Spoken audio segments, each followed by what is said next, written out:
Black Doctors. Hello, welcome back to the Black Doctors Podcast. I'm Steven, your host. On this week's episode, we're going to finish the second half of an interview with Dr. Hafiah Eltahir. She is an otolaryngologist, head and neck surgeon practicing in Atlanta.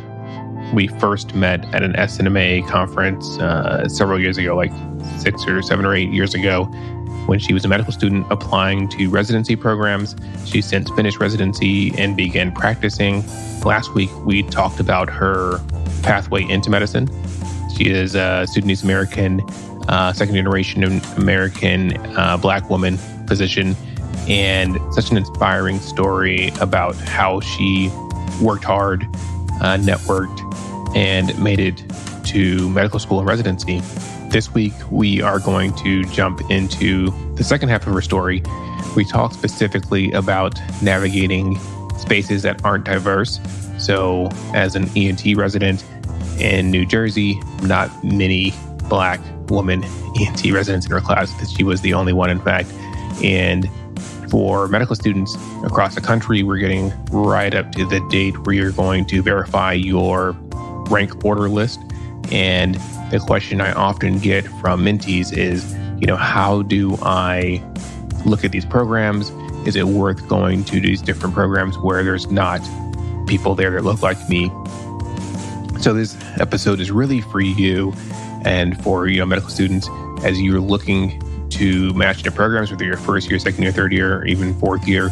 And then as residents and faculty members for these different programs, how do we navigate these spaces where we are, in fact, a minority? So we're going to jump into that conversation for the rest of this episode. Before we do, though, do like people abreast of things that are unfolding and how we can support each other in this field of medicine. So over the weekend, a lot unfolded with the specialty of dermatology. And I have to credit two physicians specifically, Dr. Caroline Robinson and Dr. Kula Svidinsky. She's a MD, PhD. They're both dermatologists, Black women physicians, and their social media post really opened my eyes up to what's going on within the specialty. One of the benefits and joys and responsibilities I have of hosting this space, of hosting this podcast, is using it to amplify voices and to support platforms that affect our roles, our careers as Black and underrepresented healthcare professionals, and ultimately will affect the care and the quality of care provided to our patients. So some of the background on the American Academy of Dermatology saga. This is back in 1994, the American Academy of Dermatology created a diversity action task force. Now, keep in mind, kind of the backdrop of this is that 3.6% of dermatologists today are identifying as African American or Black, and about 4.6% are Latin or Hispanic American. So they created a diversity action task force. In 2016, there was an article that shed light on this lack of diversity amongst dermatologists in the U.S. There was a call to action to change these numbers. And one of the ways to institute this change was this diversity panel. There was a diversity strategic plan that was developed. And subsequently, there was pathway programs that were developed. There were a series of programs and programming to help develop career preparation for folks interested in dermatology. There were pipeline programs essentially from undergrad and even high school on through pre-med courses and residency and medical school. So trying to increase the diversity in dermatology. The goal of the program was to increase the numbers of Black, Latino, and Indigenous residents by 150% by the year 2027. This initiative was started back in 2021. Recently, this effort has been targeted, and it's so important to kind of stay abreast of what's going on in the news, because we saw this from the previous administration, where DEI efforts were rolled back and the legal support for those was questioned. We saw this recently with Dr. Claudine Gay, the president of Harvard, and how she was ousted from office. And this is the normal trickle-down effect that we should be expecting, unfortunately. So it's happening to dermatology now. There's nothing to say it can't happen to anesthesia or internal medicine or surgery in the future. So it's our job to really band together and support these physicians that are advocating for these residency programs and ultimately for the health of our patients through a diverse workforce. In late 2023, there was a group of dermatologists that drafted and submitted a resolution to the American Academy of Dermatology to dissolve DEI programs in dermatology that were currently being offered. Again, these were those programs that were seeking to increase the diversity through these pipeline programs and supporting other efforts in the field. Now, these were just a group of dermatologists. This is why it's so important to be active in some of your organizational bodies.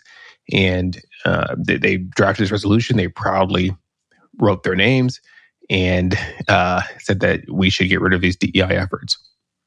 In February, it kind of became better known. So this month, Black History Month, as it were, there is a public link to the resolution. You can visit the social media pages. There's links to this information. You can Google it online. And you can see a list of all the physicians and the people that thought this was a really good idea to get rid of DEI efforts.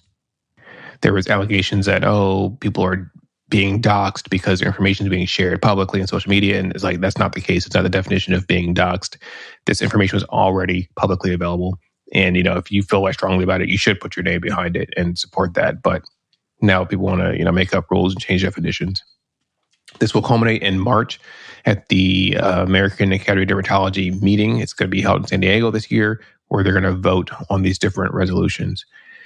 If you dig into the content of what these resolutions says, so some of the verbiage is, whereas the role of DEI has evolved in recent months into a political movement that categorizes certain groups as oppressors and others as oppressed, creating a binary system of racist or anti-racist without allowance for neutrality. If you unpack that statement that is in this resolution, it talks about DEI efforts recently evolving into political movements and just completely mischaracterizes DEI efforts. They've been around for years. There is research, there's evidence that backs them, that supports them, that shows the improvement in care that these efforts provide, especially to patients that suffer from healthcare disparities, patients from underrepresented backgrounds. But it reduces it to, in several months that it became a political movement. So fallacy, right there. It talks about a binary system of racist or anti-racist without allowance for neutrality. So if you're advocating for neutrality when it comes to racism, that's wild, completely out of pocket. As you go on, you can read all this online. It talks about DEI in its current form is believed to contribute to a decrease in the ability to provide unbiased and equal medical care for everyone, as it is seen to foster division rather than unity. No evidence, no proof of this. All of the evidence we have is actually to the contrary and supports DEI efforts in increasing diversity in healthcare to improve culturally competent care, to improve health outcomes. One of the most egregious statements and one of the ways that this resolution is gaining weight and traction is it actually conflates DEI efforts with anti-Semitism. So words mean things, right? They have legit definitions, and anti-Semitism and DEI, they're not the same thing. It's ridiculous to even have to say that. But these are some of the allegations being made. And so these allegations of anti-Semitism, nobody likes to be called anti-Semitic or nobody likes to be called racist or whatever. But using that as an excuse or a reason to abolish DEI efforts is asinine, it's cruel, it's going to result in harm to a lot of people if this resolution were to go through. So how can you help? Number one, support these women that are out there, these dermatologists. It's a small group. Follow them on social media. Dr. Robinson, Dr. Residency will add their links in the show notes to their social media. So you can follow them, support them. That engagement, that traction on their posts kind of helps it spread and get that message across so people know what's going on in these circles. If you are a member of the American Academy of Dermatology, there are petitions and there's ways you can vote and let your voice be known that you want to increase these DEI efforts and not decrease them. If you're attending the meeting in March, it's going to be March 8th that they have these advisory board meetings, the 8th and the 10th. If you have the appropriate credentials, if you're going to be there in San Diego for the meeting, show up, let your voice be heard, and we got to support these efforts. Again, just because it's happening in dermatology doesn't keep it from spilling over into other specialties. So we owe this to our colleagues. We owe this to the next generation of physicians, aspiring dermatologists. But again, there's nothing limiting this just to one specialty. And ultimately, we owe this to our patients. So shout out to Dr. Robinson, to Dr. Residency, and to so many more that are out there holding it down. We are the minority. It's them against a lot of people in the field of dermatology. We got to support these efforts. So it's been a privilege to be able to use this platform to spread that information, hopefully open up your eyes, and you'll be able to help support these DEI efforts. We're now going to jump back into the interview we started last week with Dr. Hafiah Eltahir and learn about navigating these unsafe spaces. Talk about an unsafe space. We're going to talk about navigating this as a resident physician and evaluating these different educational programs as resident or medical students applying to residency. So, Hafiah, we have to dig into a couple of things. One question I get often, I have a couple of mentees, and as we're recording this, it's the end of January. They're starting to pencil in their rank list. And what always comes up is, I want to go into this specialty. I'm worried about certain programs because I look online, there is no diversity. There's no Black people in the program. I don't know if I want to be the first, the only. I don't know if that's me. And I know what I've counseled people, but I'm curious as to your thoughts, because you are an African-American woman going into a very homogenous field, shall we say, ENT, surgical field, so white male dominated. How did that affect you as you were looking at ENT programs? That's a really good question. I think for me, if I will say that I did have one person of color, a Black person in our department, and that was our vice chairman. So, but he was the only. So there wasn't a Black female in our department. It was just me, and as far as residents and as far as our just whole entire department. And for me, I really wanted to get into ENT, and there's so few programs. And so, I think at that time, I really wasn't thinking in the sense of, I want to go somewhere where I know I'm going to have the mentorship that I need throughout those years. I was more so focused on, I really want to get into ENT. I want to join a program that is strong, that's going to prepare me surgically. So when I'm out, I feel comfortable and prepared. I do think having that mentorship is very important. And, it would have been very nice had I joined a program that did have a Black female, ENT that was there that could really provide me the mentorship that I need. But one thing I will say is that I guess people just have to always try and prioritize what's most important to them. If the mentorship is very important, if you feel that you would not thrive or do as well in an environment where you didn't have someone that looked like you, then that needs to be a priority when you're creating your rank list. If, getting into a program that will prepare you well, and they may not have a mentor there, but that there's one somewhere else that you can reach out to, then be open. I grew up going to very diverse schools, and even my high school, well, I'll say my middle school and high school was actually predominantly white. So I was pretty used to being in those type of environments, but still never forgetting who I am. My parents made sure of that. And it's something that I'm very proud of. So even being a resident at Rutgers, being the only Black female, they all know, they knew that, I'm true to myself. I'm true to who I am, but I work well with people of any race and background. So I think that just maybe keeping in mind what's the most important to them. And if that mentorship and having someone that looks like them, if that is very important, then that should be at the top of their rank list. Yeah. And I don't know much about Rutgers, but how was the diversity in other graduate medical education, the staff, the patients outside of ENT?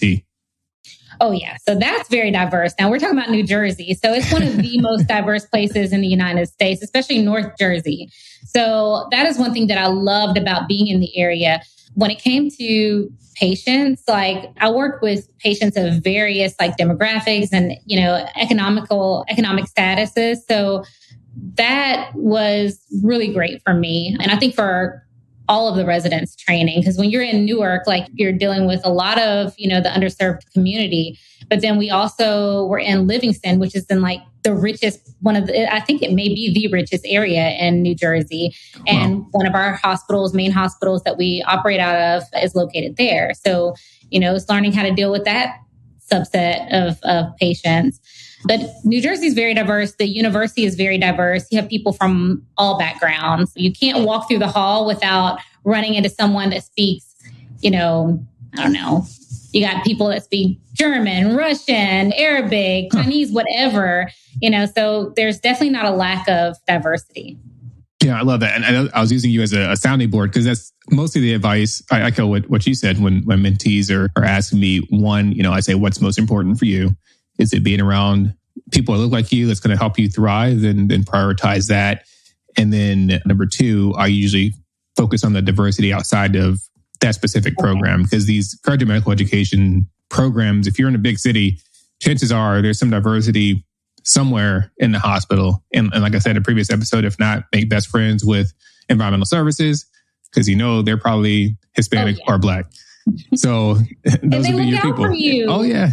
They look out for you and not just even, oh my gosh, like I love the nurses, the OR staff. Be very open and accepting to everybody because you never know. There were cases that could have potentially gone later at night, than I would have liked because I was the one on call. But you have people that run in the board, or in there, we'll get you in, we'll open up a room. Don't worry because you treat them well. And then they're like, okay, we're here, I'm curious about your interactions. You said the vice chair of the department was Black. So how was your interaction with him? So it's actually really good. His name is Dr. Gene Anderson Eloy. He's an amazing surgeon, like very talented. Just, all you got to do is Google him. He's great. And so he's Haitian. So that was nice because there were times that, he would just say, give me little tidbits of advice. You have to stay on your game. You have to work hard, those type things. And just, again, he was one person, but it was one person in the department that held a very, high position. And he looked like, I looked like him from that sense, as far as our color.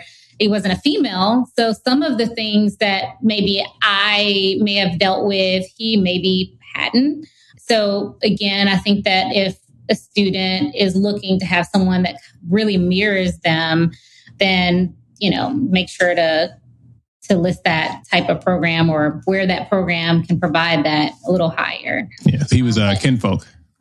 Yes. Obviously, otherwise this would not have made it to the episode. But I think that's important because not all skinfolk are kinfolk. That's and true. So going through the process, and it goes both ways as an attending or somebody in a position of authority with trainees that are from your same ethnicity, you can only help them so much. Right. You have to do the work. If you're a Black resident or a fellow, you got to put in the work. If you're a Black faculty, we do what we can to help our people. There's times where you'll do everything you can and then you get burned because it's the resident just ain't acting right. This man, we tried to help you. But then sometimes you're looking up to that person for help and they're just like, not there reaching. Yeah. They're not reaching back. I would also say too, just as a resident for any minority or, Black young person going into residency is don't fall off your game. Yeah. Do work hard because the harder you work, the more people will want to help you. Those mentors will want to help you. No one wants to be embarrassed that they put themselves out there and then you don't do your part, and then the whole department talks about it and knows and then you can't expect someone to, like you said, do the work for you. Put your best foot forward. And then when people see that you're making the effort and it's truly there, people want to help, Yeah. There were times in the OR where I would work with Dr. Eloy And I'd be like, hey, I really want you to teach me today. Because there's certain cases you're just watching, if you're not the primary surgeon. Right. And there were days I'd be like, all right, I want you to teach me. And it would just be such a good time. Just him walking through the case and what he's doing and what I should be looking for. And these are things you don't want to miss. And so him knowing that I had that desire to learn from him in those moments, I think went a long way. Yeah. In healthcare, when we have attendings that look like us, like most of them will do everything they can to help, but they do have to be careful to make sure that they're not setting us up for failure by saying, oh, you're a favorite and they gave you extra attention or they looked out for you. And sometimes, whether you have that representation or not, some of your best mentorship or mentors can be people that don't look like you. Yeah. And I agree with that. I had other attendings, again, they didn't look like me, but when I knew anytime I had a question or I needed advice, like I could text them. It was no problem at all, and that's very meaningful for me. And so for me personally, having mentorship, of course, when people look like you is amazing. Like it's priceless, but I think you can also find it in other places too. So that wasn't my, deal breaker for me going into that program. Gosh. And for people that are interested in otolaryngology or interested in other like extremely competitive specialties, what are some of your recommendations for them? Work really hard in med school, do really well with your clinical rotations. And even when you are doing especially when you're doing sub-Is, work hard, you should mimic what it would be like to actually be a resident there. That's what the residents want to see. Is this going to be someone that would work well with the rest of the team? They have a good work ethic. They're not the first ones trying to leave and asking, can I leave? Wait to be dismissed, be appropriate because some people can not be. And just like I said, work really hard, express interest. And I know that the USMLE is a little different now. Step 1, I think it's just pass fail. So it's a little different as far as, how high you necessarily need to score, but don't be afraid to ask programs, what is it that you guys are looking for? And especially if you're able to get contacts with the current residents. Some people and programs really prioritize your publications, like how published are you, things like that. Some really want people when they come to visit to see like how do they mesh with the other residents? How will they really care for the patients? And, if you have an opportunity to scrub a case and assist, be attentive, ask questions, read up on the case beforehand, in case the attending decides to pimp you, at least have nobody's expecting you to know all the answers or to even know the answer, but have a general idea. Don't be completely clueless as to what's going on. Some of the finer things that you can present in that is when you don't know the answer, how do you communicate that? Because that shows a communication skill. Yeah. But it's tough to say, I don't know, and still sound intelligent. Yeah. I've had so many medical students, residents that I know you don't know the answer, but you're going to BS me. And then you just wasted 2 minutes of my time. Yeah. When I know you know the answer, you could have just said that and we could have been. Right. So part of it is how you present yourself. And then what you mentioned, the questions that you ask, what is this program looking for? It shows a level of maturity that you were trying to improve yourself so you can bring that to whatever program you're looking for. Right. And also take the time to, like, you're going and you're trying to show yourself off, but you interview them in a way, is this where you really want to be? Really, there are places where you go and you may interview and you say, oh, this isn't like culture that I'm looking for. Or, I don't feel like this is the right fit for me. So maybe it really isn't the right fit. And I remember my aunt, actually, one of my aunts told me when I went to interview, she was like, don't be nervous when you go in there and you're interviewing or you're doing your sub-I, envision yourself there. Like you're already there, you're in the role, just manifest it. So if you know that you visited a place and you really liked it and you're hoping to match there, when you go and you're interviewing and you're amongst the current residents that are there, whether it's the dinner the night before or the lunch, on the interview day, like really manifest that you belong there and you see yourself working with those people. Yeah, I love that. So that's why. And I want to close by going back to the beginning, because one of the things you did really early on was networking. you found the ENT position that you were their banker, and then that provides them that initial mentorship. And some things that I've done is I will scour a list of attendings for a program and see, did anybody go to Howard University College of Medicine? I've done that for other practices that I've interviewed at, and making those connections and using that network to your advantage can really help you get your foot in the door sometimes. Oh, yeah, I totally agree. And don't be afraid. Like, you have to let that guard down. You know, the worst thing anybody could tell you is no. And you have no idea whether or not they will tell you no until you ask. That's literally the worst. So and when you think about it that way, there should be no limit. There should be no reason not to. I reached out to that ENT, and at that time, I figured he would remember me, but I wasn't 100% sure because it had already been several months, like over 6 months since I'd been there.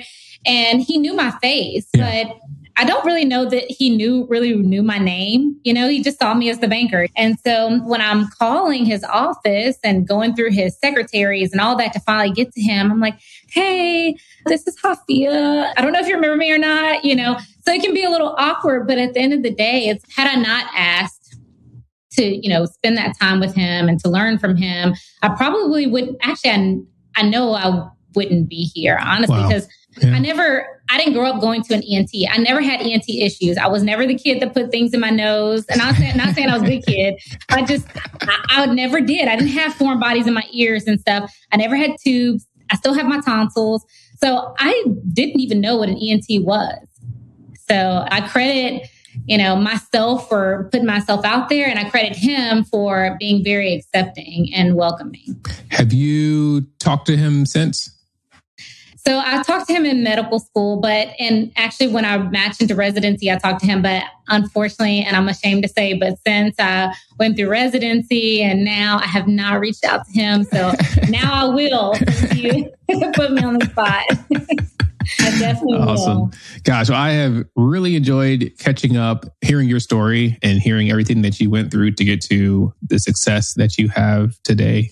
Thank you. Thank you. It's nice speaking to you too. And it's been a while. Lots happened in your life too. Yeah. Congratulations on everything. I've been following you too on social media. And so I'm very happy for you. And like I said, very inspiring. All my friends know about you. I'm like, remember Steven? He's the anesthesiologist. I was in Chicago. They're like, oh yeah. Cause I just remember when I was like, man, maybe Steven might know of somebody that can give me some advice to get here, because I really didn't know. Like, I was very lost, you know, in the process. Well, that's where I was back before I got into med school. So the least I can do is hopefully pay it forward. Yeah. I do like to close on something that you found inspiring recently, whatever it is, whether it's a book, movie.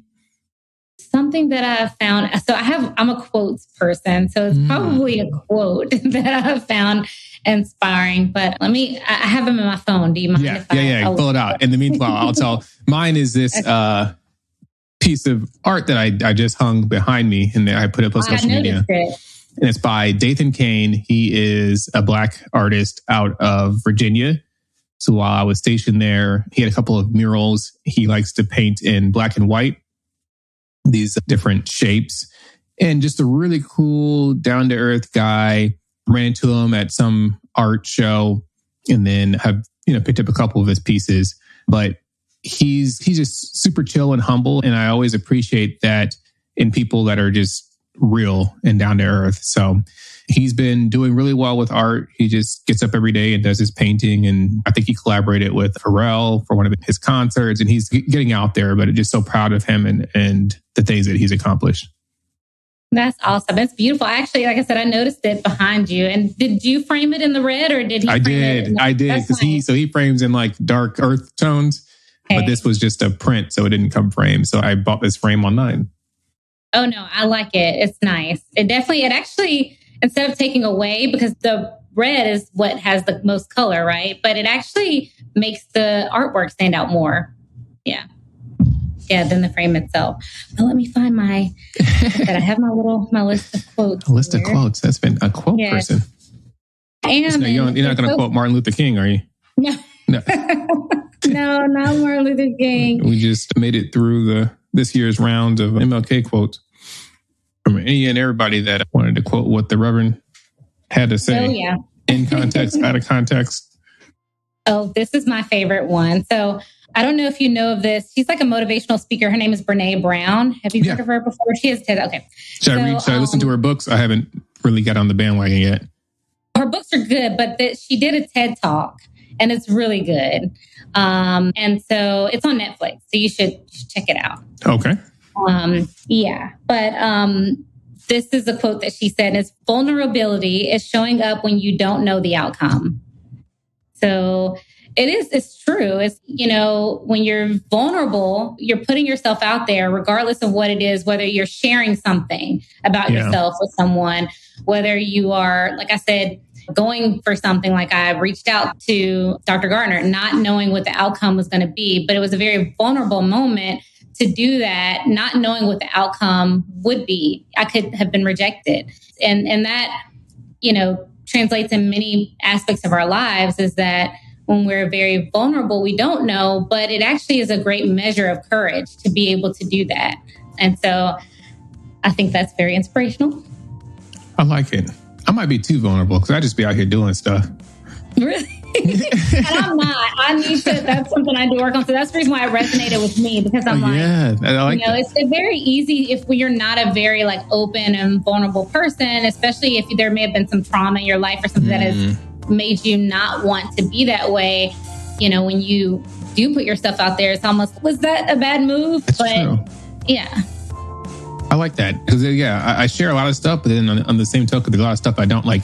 I was talking to Bianca. She's a psychiatrist that is on the show frequently. And I was like, I'm just now feeling like I'm a real podcaster. And we're going on to 4 years in the show because I still honestly don't like being in front of people and talking. So thank you for talking for the last half hour so I didn't have to. I think that your podcast is great. And I can't thank you enough for inviting me. I actually felt so honored. I was like, he asked me, a little old me, to be honest. So thank you. Waited 5 years for this. Finally. Awesome. Dr. Eltahir, thank you so much for coming on the Black Doctors podcast and sharing your practice and your specialty of ENT. Thank you so much. You're welcome. We're here because representation matters. It matters.